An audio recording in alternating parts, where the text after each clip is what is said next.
جس طرح شہر مکہ ساری زمین پر فضیلت والا ہے، اسی طرح خدا کی قسم ساری کائنات پر آمنہ کا لال فضیلت والا ہے، آمنہ کا لال عزت والا ہے۔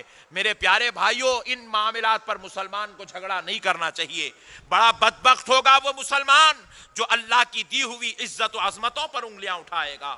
ارے جب اللہ عظمت دے دے، زمین کو دے دے، تو زمین فضیلت والی، پتھر کو اللہ عظمت دے دے، پوری کائنات میں کسی کی ماں نے ایسا بیٹا نہیں جنا جو صفا اور مروہ کی عظمت پر انگلی اٹھا سکے۔ اٹھا سکتا ہے؟ ذرا بول دیں، خدا کی قسم کوئی بیٹا ایسا نہیں ہے زمین پر جو صفا و مروہ کی عظمت پر انگلی اٹھائے۔ کوئی بیٹا ایسا نہیں ہے زمین پر جو زمزم کے پانی پر انگلی اٹھائے، اس کی فضیلت پر اعتراض کرے، زمزم پر اعتراض کرے، کسی کی ہمت و مجال نہیں ہے۔ کعبے کے تقدس پر کوئی اعتراض کرے، کسی کی ہمت و مجال نہیں ہے۔ قرآن کے الفاظ پر اعتراض کرے، کسی کی ہمت و مجال نہیں ہے۔ ارے مسلمانوں، جب پتھروں کی عظمت کو قبول کرتے ہو، کعبہ گھر کی عظمت قبول کرتے ہو، مکے کی زمین کی عظمت قبول کرتے ہو، زمزم پانی کی عظمت قبول کرتے ہو، صفا و مروہ کے پہاڑوں کی عظمت قبول کرتے ہو، تو پھر جسے رب نے اپنی محبتوں سے پیدا کیا، اس مصطفیٰ کی عظمت قبول کرنے میں ٹینشن کس بات کا ہے؟ اس نبی کی عظمت قبول کرنے میں ٹینشن کس بات کا ہے؟ اس نبی کی عظمت قبول کرنے میں جھگڑا کس بات کا ہے؟ جب ان کو اتنی عزت دی جاتی ہے جو پانی ہے، پہاڑ ہے، جھاڑ ہے، درخت ہے، میدان ہے، زمین ہے۔ آپ بتائیں، آپ اللہ رسول کو حاضر ناظر جان کے بتائیں، کیا کوئی ایسا بیٹا اس زمین پر جنم لیا جس نے یہ کہا ہو میں حج تو کروں گا مگر مینا نہیں جاؤں گا؟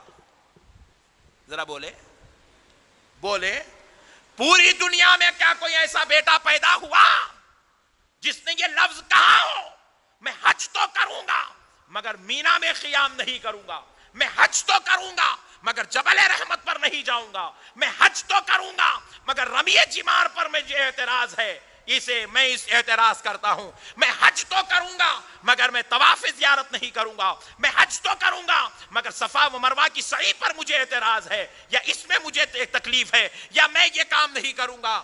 خدا کی قسم اس معاملات پر اعتراض کوئی نہیں کرتا۔ کیوں نہیں کرتا؟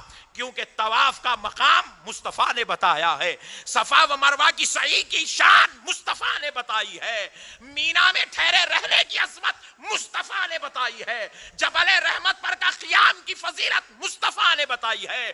ارے جب مصطفیٰ بتا دے، نہ کعبے کے طواف پر اعتراض ہے، نہ جبل رحمت کے قیام پر اعتراض ہے، نہ مینا میں کھڑے رہنے پر اعتراض ہے، نہ مزدلفہ پر لیٹنے میں اعتراض ہے، تو افسوس کی بات ہے بتانے والے کی بات کو مان کر اتنا جان لگا دیتے ہو، تو پھر سوچو بتانے والے کی عظمتوں پر اعتراض کیسے ہو سکتا ہے؟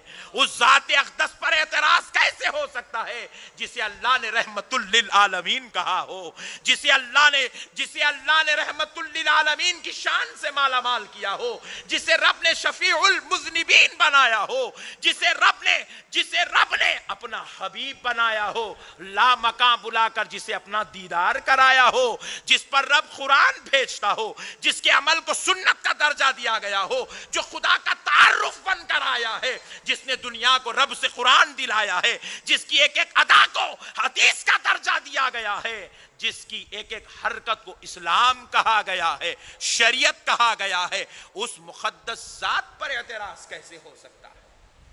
سمجھنے والی بات ہے مسلمان بھائیوں، سمجھنے والی بات ہے۔